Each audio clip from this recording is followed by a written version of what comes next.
2-3 വർഷമായിട്ട് ഞാൻ നോട്ടിട്ട് വെച്ചിരിക്കുന്ന ഒരു സാധനമായിരുന്നു ഇങ്ങനത്തെ ഒരു പ്ലാനർ. അപ്പോൾ ഇൻസ്റ്റഗ്രാമിലും യൂട്യൂബിലും ഒക്കെ കുറേ അഡ്വർടൈസ്മെന്റ് ഇതിന്റെ കാണാറുണ്ടായിരുന്നു. അപ്പോൾ എനിക്ക് നല്ല പ്രൊഡക്റ്റീവ് ആയിട്ടുള്ള ഒരു സാധനമായിട്ട് തോന്നി. കൂടാതെ പിന്നെ ഇത് ഉപയോഗിക്കുന്ന കുറേ വീഡിയോസും ഞാൻ കണ്ടിട്ടുണ്ട്.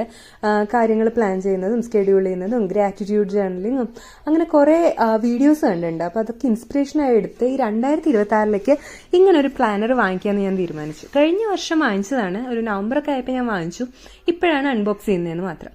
അപ്പോൾ ഒരു ഡാർക്ക് ബ്ലൂ കളറിലുള്ള കവറുള്ള പ്ലാനറാണ് ഞാൻ വാങ്ങിച്ചത്. ഡൂഡിൽ കളക്ഷൻസ് എന്നെന്തോ പറഞ്ഞ ഒരു പേജിൽ നിന്നാണ് ഞാനിത് വാങ്ങിച്ചത്. അപ്പോൾ അതിൽ തന്നെ കുറേ ഡിസൈൻസ് അതിലുണ്ടായിരുന്നു. എനിക്ക് കൂടുതൽ ഇഷ്ടപ്പെട്ടത്, എൻ്റെ ടേസ്റ്റിന് എനിക്ക് നല്ലതായിട്ട് തോന്നിയത് ഈ ഡാർക്ക് ബ്ലൂ ആണ്. അപ്പോൾ ഇതിന്റെ കൂടെ ഒരുപാട് സ്റ്റിക്കേഴ്സ്, 2 പേജും മൊത്തം ഇങ്ങനെ സ്റ്റിക്കേഴ്സ് ഉണ്ടായിരുന്നു. ഈ പ്ലാനറിൽ ഒട്ടിക്കാൻ പറ്റുന്ന ടൈപ്പ് കാര്യങ്ങൾ എഴുതിയതും പിന്നെ അങ്ങനത്തെ പിക്ചർ ഉള്ളതും ഒക്കെ ആയിട്ടുള്ള സ്റ്റിക്കേഴ്സാണ് ഇത് നല്ലൊരു തോട്ട്ഫുൾ ആയിട്ടുള്ള സാധനമായിട്ട് തോന്നി. നമുക്ക് ഒന്നുകൂടെ പേജസ് ഒക്കെ ഒന്ന് കളർഫുൾ ആക്കാനും ഒരു ജേർണലിംഗ് വൈബിൽ കൊണ്ടുവരാനും ഒക്കെ ആ സ്റ്റിക്കേഴ്സ് നമുക്ക് നല്ല ഹെൽപ്പ് ചെയ്യും.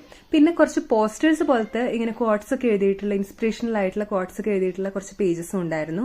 പിന്നെ പോരാത്തതിന് കുറച്ച് ചെറിയ ഗ്രീറ്റിംഗ് കാർഡ് പോലത്തെ താങ്ക് യു, കൺഗ്രാറ്റ്സ്, ലവ് അങ്ങനെയൊക്കെ എഴുതിയിട്ടുള്ള കുറച്ച് കാർഡ്സും ഉണ്ടായിരുന്നു. ബ്ലാങ്ക് കാർഡ്സ് ആണ്. അപ്പം നമുക്ക് വേണമെങ്കിൽ നമുക്ക് തന്നെ ഗിഫ്റ്റ് ചെയ്യാം, അല്ലെങ്കിൽ നമുക്ക് ആർക്കെങ്കിലും ഗിഫ്റ്റ് ചെയ്യണമെങ്കിൽ ഈ കാർഡ് ഇതിനകത്ത് നമുക്ക് ആവശ്യമുള്ളതൊക്കെ എഴുതിയിട്ട് ഗിഫ്റ്റ് ചെയ്യാം. അപ്പോൾ ഇതിൻ്റെ ഉള്ളിൽ ഒരുപാട് പേജസ് ഉണ്ട്. ആദ്യത്തെ കുറച്ച് പേജസ് കുറച്ച് ഡിഫറെൻ്റ് ആണ്.